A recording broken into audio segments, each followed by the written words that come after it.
আসসালামু আলাইকুম। My cooking হাউসে সবাইকে স্বাগতম।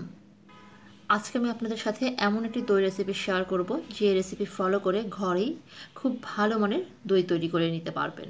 এই দই তৈরির ক্ষেত্রে আমি কোনো চিনি ব্যবহার করি নাই, এমনকি কোনো প্রকার আর্টিফিশিয়ালি সুইটনার অর্থাৎ সুগার ফ্রি ট্যাবলেটও ব্যবহার করব না। খুব চমৎকার স্বাদে তৈরি এই দই ছোট বড় সকলের সাথে যারা ডায়েট করছেন তারা এবং ডায়াবেটিস রোগীরাও উপভোগ করতে পারবেন। এছাড়া যে কোনো রান্নার ক্ষেত্রে টক দইয়ের পরিবর্তে এই দইটা আপনারা ব্যবহার করতে পারবেন। তাহলে চলুন রেসিপিটি দেখে নেওয়া যাক।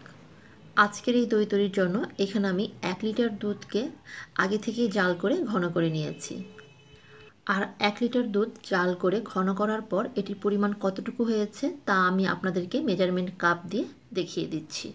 এখানে আমি যে মেজারমেন্ট কাপটি ব্যবহার করছি এটির সাইজ হচ্ছে 240 মিলিলিটার।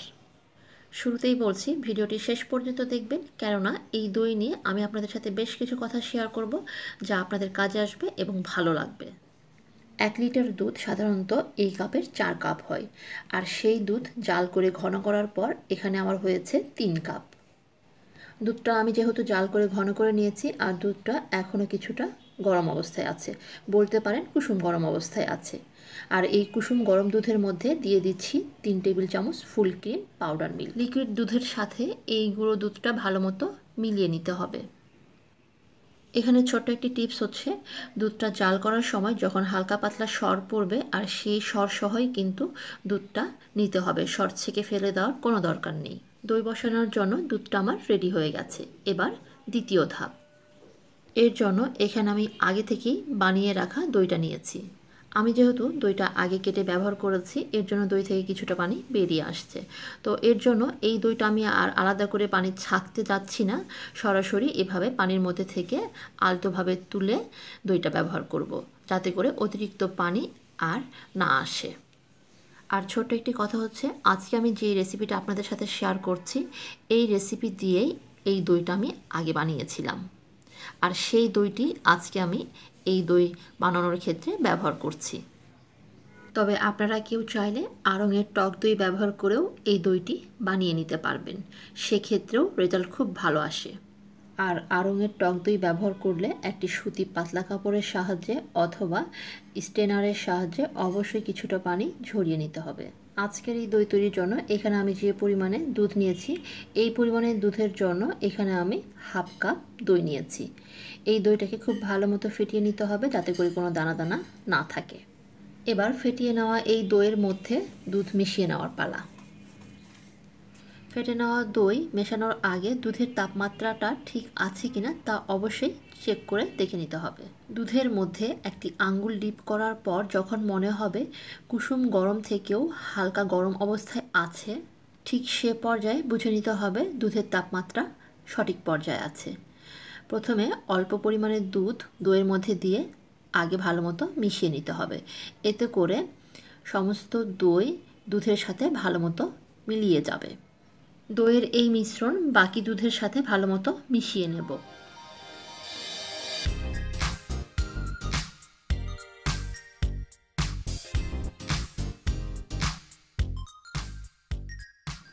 এবার এই মিশ্রণের সাথে শেষ একটি উপকরণ মিশিয়ে নিতে হবে, আর সেটি হচ্ছে হোয়াইট ভিনেগার অর্থাৎ সাদা সিরকা।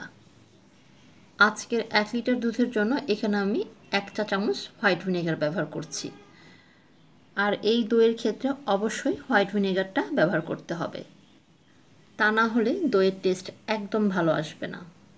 এ পর্যায়ে হোয়াইট ভিনেগার ভালো মতো মিশিয়ে নিলেই দই বসানোর জন্য মিশ্রণটি সম্পূর্ণভাবে রেডি হয়ে যাবে। আমি আশা করছি আমার রেসিপিটি ফলো করে ঘরে দই বানিয়ে নেওয়ার পর আপনারা ভীষণ খুশি হবেন। ভালো লেগে থাকলে লাইক এবং কমেন্টের মাধ্যমে আমাকে জানিয়ে দেবেন আপনাদের কাছে কেমন লাগলো, সেই সাথে রেসিপিটি বেশি বেশি করে শেয়ার করবেন। এবার এই মিশ্রণ দিয়ে দই বসিয়ে দেওয়ার পালা। এখানে গুরুত্বপূর্ণ একটি টিপস হচ্ছে, যেহেতু দইয়ের এই মিশ্রণে হোয়াইট ভিনেগার অর্থাৎ সাদা সিরকা ব্যবহার করা হয়েছে, এর জন্য এই মিশ্রণ দিয়ে বানিয়ে নেওয়া দই নর্মাল ফ্রিজে রেখে সংরক্ষণ করতে পারবেন প্রায় 7 দিন পর্যন্ত। এর জন্য এই গরমে এবং সামনে আসছে রমজান মাসে এই দই রেসিপি ফলো করে ঘরে দই বানিয়ে রাখতে পারবেন পুরো 7 দিনের জন্য। সবগুলো বাটিতে আমি দইয়ের মিশ্রণ ঢেলে নিয়েছি। এবার দইয়ে হিট দেওয়ার পালা। এখানে আমি ছোট ছোট সাইজের 3টি বাটিতে দইয়ের মিশ্রণ ঢেলে নিয়েছি। আপনারা কেউ চাইলে এইরকম বড় সাইজের 1টি বাটিতে একবারে সমস্ত দইয়ের মিশ্রণ ঢেলে একবারে বসিয়ে দিতে পারেন। তবে আমার কাছে এভাবে ছোট ছোট সাইজের বাটিতে দইয়ের মিশ্রণ বসিয়ে দিলে বেশ সুবিধার মনে হয়, কেননা যখন খাওয়া হয় তখন একটি বাটি বের করে একবারেই শেষ হয়ে যায়। এতে করে দই ঘাটাঘাটির প্রয়োজন পড়ে না। আর এটির আরও একটি সুবিধা হচ্ছে, আপনি দীর্ঘদিন পর্যন্ত অর্থাৎ কয়েকদিন যাবৎ দইগুলো রেখে খেতে পারবেন। আজকের এই দই আমি ইলেকট্রিক ওভেনে বসিয়ে দেখাবো। তবে যারা চুলায় দই বসাতে চান তাদের জন্য ডেসক্রিপশন বক্সে আমার চুলায় তৈরি দইয়ের রেসিপিটি দেওয়া থাকবে, দেখে নিতে পারেন। এছাড়া এই মিশ্রণ দিয়ে সনাতন পদ্ধতিতে দই জমিয়ে নিতে পারবেন। সবগুলো বাটি আমি ওভেনে হিট দেওয়ার জন্য বসিয়ে দিচ্ছি। আমার ইলেকট্রিক ওভেনে তাপমাত্রা মেনটেন হয় সেন্টিগ্রেডে। এর জন্য আমি এখানে 100 সেন্টিগ্রেড থেকেও কম, মোটামুটি বলা চলে 90 ডিগ্রি সেন্টিগ্রেডে তাপমাত্রাটা দিয়ে দিচ্ছি। তবে যাদের ইলেকট্রিক ওভেন ফারেনহাইটে মেনটেন হয় তারা সর্বোচ্চ 200 ফারেনহাইট পর্যন্ত দিতে পারেন, এর চাইতে বেশি দেওয়া যাবে না। এখানে আরও একটি কথা হচ্ছে, যদি কারো ইলেকট্রিক ওভেনে 100 ডিগ্রির নিচে টেম্পারেচার না থাকে তাহলে সেক্ষেত্রে আপনারা 100 ডিগ্রি দিয়েই দই বসিয়ে নিতে পারেন। তবে 100 ডিগ্রি সেন্টিগ্রেডের উপরে কোনোভাবেই দেওয়া যাবে না। আর উপর নিচ 2 রডে তাপমাত্রাটা দিতে হবে। আমার এখানে উপর নিচ 2 রডের তাপমাত্রার দাগটা মুছে গেছে, তবে আমি উপর নিচ 2 রডে তাপমাত্রাটা সেট করে দিচ্ছি আর সময় দিচ্ছি 20 মিনিটের জন্য। এখানে আরও একটি গুরুত্বপূর্ণ স্টেপ হচ্ছে, ওভেনের ভেতরে দই বসানোর সময় নিচ থেকে সেকেন্ড স্ট্যান্ডে বসাতে হবে। এবার ওভেনের ঢাকনা বন্ধ করে অপেক্ষা করব 20 মিনিট পর্যন্ত। তাহলে ফিরে আসছি 20 মিনিট পর। 20 মিনিট পর দই কী অবস্থায় জমেছে আমি আপনাদেরকে দেখে দিচ্ছি। দেখুন দইটা এখনও কাঁপছে, বেশ খানিকটা পাতলা আছে ভেতরে। বাকিগুলো আমি আপনাদেরকে দেখিয়ে দিচ্ছি, এগুলো একই অবস্থা। অনেক সময় 20 মিনিট হিট দেওয়ার পরেই মনে হয় দইটা বেশ ঘন হয়ে জমে গেছে। তো যখন দেখবেন এরকম খানিকটা পাতলা আছে সেক্ষেত্রে কিন্তু আপনারা টেম্পারেচারটা একটু কমিয়ে আবারও 10 মিনিটের জন্য হিট দিতে পারেন। তবে যদি কারো ওভেনে 100 ডিগ্রি সেন্টিগ্রেডের নিচে তাপমাত্রাটা না থাকে সেক্ষেত্রে আপনি 100 ডিগ্রিতেই আরও 5 মিনিটের জন্য হিট দেবেন, তাহলেই দেখবেন আরও কিছুটা ঘন হয়ে জমে গেছে। আমি 90 ডিগ্রির চাইতেও কম তাপমাত্রা সেট করে 10 মিনিটের জন্য দিয়ে দিলাম। তাহলে ফিরে আসছি 10 মিনিট পর। আরও 10 মিনিট হিট দেওয়ার পর দেখুন দইটা বেশ খানিকটা ঘন হয়ে জমে গেছে। এ পর্যায়ে কিন্তু আর কাঁপছে না, একটু হালকা এপাশ ওপাশ ঢাল হচ্ছে। তবে এরকম অবস্থাতেই দইয়ে আর হিট দেওয়ার দরকার নেই, বাকিটা যে গরম আছে ঠান্ডা হওয়ার সাথে সাথে দইটা এমনিতেই জমে যাবে। এবার ওভেনের ঢাকনা বন্ধ করে দইগুলো এভাবেই রাখবো সম্পূর্ণ ঠান্ডা হওয়া পর্যন্ত। দইগুলো সম্পূর্ণভাবে ঠান্ডা হওয়ার পর আমি দইগুলো নর্মাল ফ্রিজে 3 ঘন্টা পর্যন্ত রেখেছিলাম দইগুলো ভালো মতো সেট হওয়ার জন্য। এবার দই আমি আপনাদেরকে কেটে দেখাবো, সেই ফাঁকে কিছু টিপস আপনাদের সাথে শেয়ার করব। ইলেকট্রিক ওভেনে অথবা চুলায় যেখানে আপনারা দই বসানোর জন্য হিট দেন না কেন, খেয়াল রাখবেন তাপমাত্রাটা যেন ঠিক থাকে। অর্থাৎ মাথায় রাখতে হবে 100 ডিগ্রির উপরে কোনোভাবে তাপমাত্রা দেওয়া যাবে না। আর যতক্ষণ পর্যন্ত না দই ঠিকমতো না বসে ততক্ষণ পর্যন্ত আপনি হিট দিতে পারবেন। তবে সেক্ষেত্রে 90 ডিগ্রির চাইতেও কম তাপমাত্রা সেট করতে হবে, যেমন 80 অথবা 70 ডিগ্রি পর্যন্ত। আর সেক্ষেত্রে আপনি 5 মিনিট অথবা 10 মিনিট বাড়িয়ে বাড়িয়ে কয়েক ধাপে হিট দিয়ে দেখতে পারেন, বারবার চেক করে দইটা ঠিকমতো জমেছে কিনা। তারপর হিট দেওয়া স্টপ করে দিতে হবে।